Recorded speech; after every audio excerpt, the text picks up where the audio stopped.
បងនេះសងសាហើយដេញឡាយបដល់សំខឹងឲ្យអូនលំដល់ថ្នាក់នឹង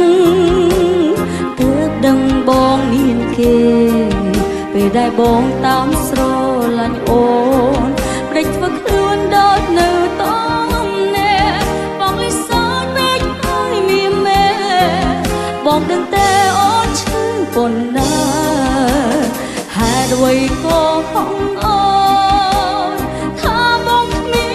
នសង្សារអត់ពេលក៏ទៅនៅឯកា